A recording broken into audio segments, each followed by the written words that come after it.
చేశాం, రాబోయే సంవత్సరం ఏం చేయబోతున్నాం, అందులో ప్రత్యేకంగా అభివృద్ధి కార్యక్రమాలు ఏం చేస్తున్నాం, సంక్షేమ కార్యక్రమాలు ఏ విధంగా చేపట్టాం.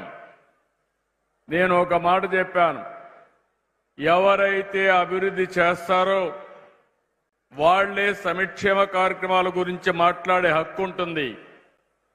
అప్పు చేసి సంక్షేమ కార్యక్రమాలు ఇస్తే శాశ్వతం కాదు, అది తాత్కాలికం. ఒక్కొక్కసారి అప్పిచ్చేవాడు కూడా అప్పివ్వడు. కానీ అభివృద్ధి చెయ్యాలి,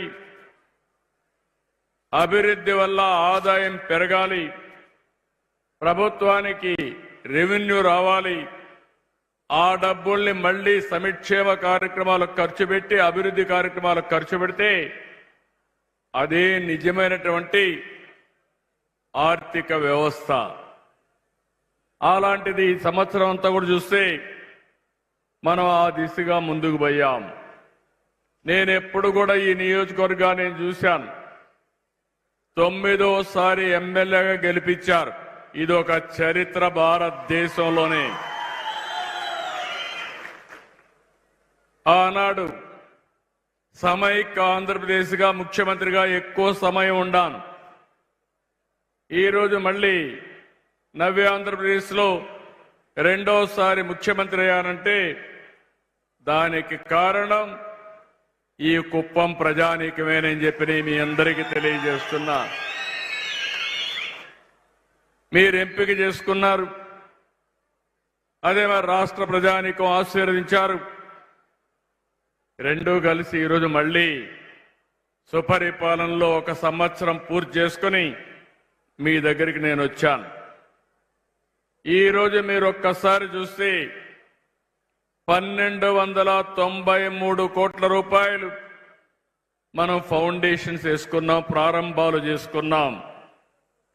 ఇప్పటికే 125 కోట్ల పనులు పూర్తయినాయి, 8 పనులు పూర్తయినాయి, 1168 పనులు రాబోయే రోజుల్లో ఒక్క సంవత్సరంలో పూర్తి చేసే బాధ్యత నాదని మరొక్కసారి మీ అందరికీ విజ్ఞప్తి చేస్తున్నారు. Summer drinking water action plan కి 9 కోట్లు ఖర్చు పెట్టాం. అదే మరి టాటా డిజిటల్ నర్వ్ సెంటర్ కి 5 కోట్లు ఖర్చు పెట్టాం. స్ట్రీట్ లైట్స్ అన్ని కూడా 5639 స్ట్రీట్ లైట్లు 3,70,00,000 రూపాయలతో పూర్తి చేశాం. స్కూల్ కాంపౌండ్ వాల్స్ అయితే 21 స్కూల్స్ కి 1,64,00,000 ఖర్చు పెట్టాం.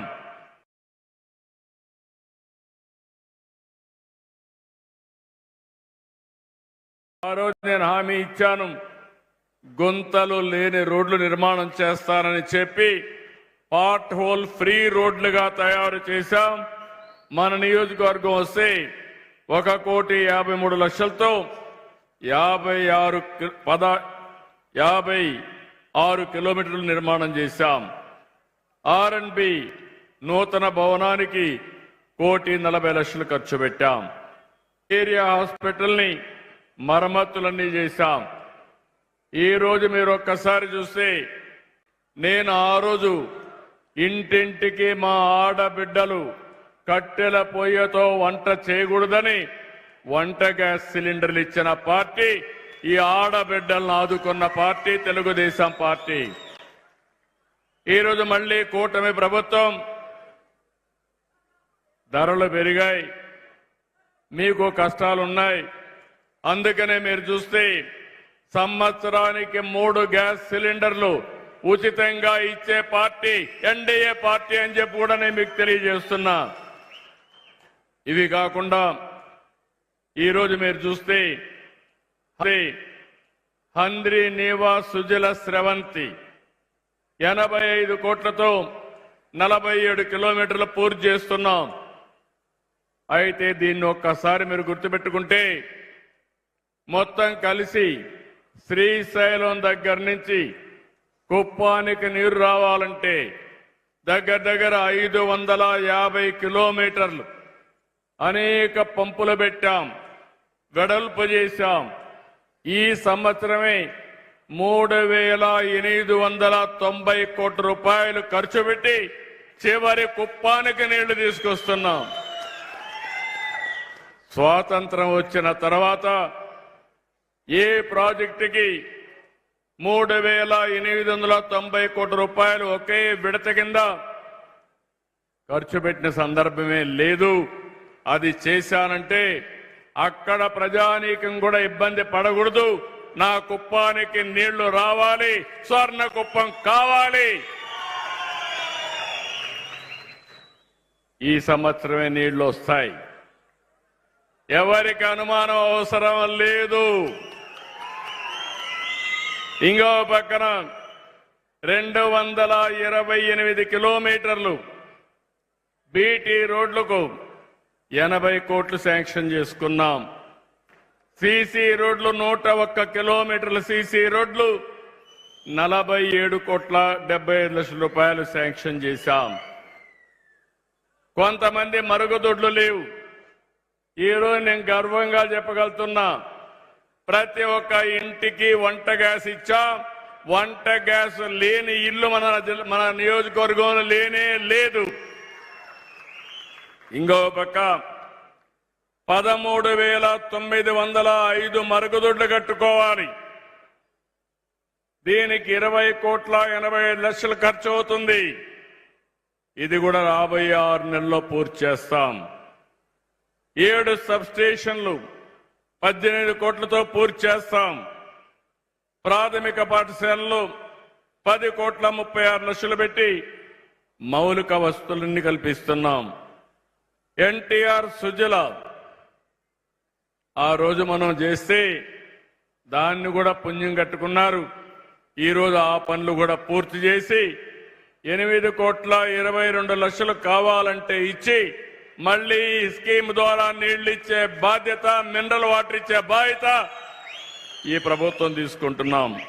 ఇంకొక పక్కన ఎస్సీ, ఎస్టీ, బీసీ హాస్టల్స్ అన్ని మరమ్మతులుంటే 6,87,00,000 శాంక్షన్ చేశాం. ఓవర్ హెడ్ ట్యాంక్స్ ఉంటే మరమ్మతులకు 3,95,00,000 కావాలంటే దీనికి కూడా ఇచ్చాను. కొన్ని గ్రామాలకు పంచాయతీ భవనాలు లేవంటే 2,60,00,000 ఇచ్చాం. అదే మరి ఏరియా ఆసుపత్రి మరమ్మతులు గాని, మార్చురీ భవన నిర్మాణానికి గాని 1,57,00,000 ఇచ్చాం. ఇవన్నీ కూడా ఒకటే గుర్తుపెట్టుకోండి, 29 పనులు వస్తున్నాయి. ఇవన్నీ కూడా రాబోయే సంవత్సరం 2026కే పూర్తి చేయాలని ఒక నిర్దిష్టమైన టార్గెట్ పెట్టుకున్నాం. ఇది కాకుండా ఈరోజు మీరు చూస్తే 331 కిలోమీటర్లు పొడవైనటువంటి సీసీ డ్రైన్లు గాని, ఇంకో పక్క మీరు ఒకటి గుర్తుపెట్టుకోవాలి, మన నియోజకవర్గాన్ని ఒక ఆదర్శ నియోజకవర్గంగా తయారు చేయాలని, ఏ ఊరికి పోవాలన్నా సిమెంట్ రోడ్డు ఉండాలి, లేకుంటే బీటీ రోడ్డు ఉండాలి. మా కుప్పం ప్రజలు ఎవరు కూడా మట్టిలో నడవకుండా, ఏమాత్రం ఇబ్బంది లేకుండా అన్ని రోడ్లు కూడా శ్రీకారం చుడతాం. అదే మాదిరిగా ఊర్లో కూడా మురికి కాలువ నీళ్లు రోడ్డు మీదకి రాకుండా దాని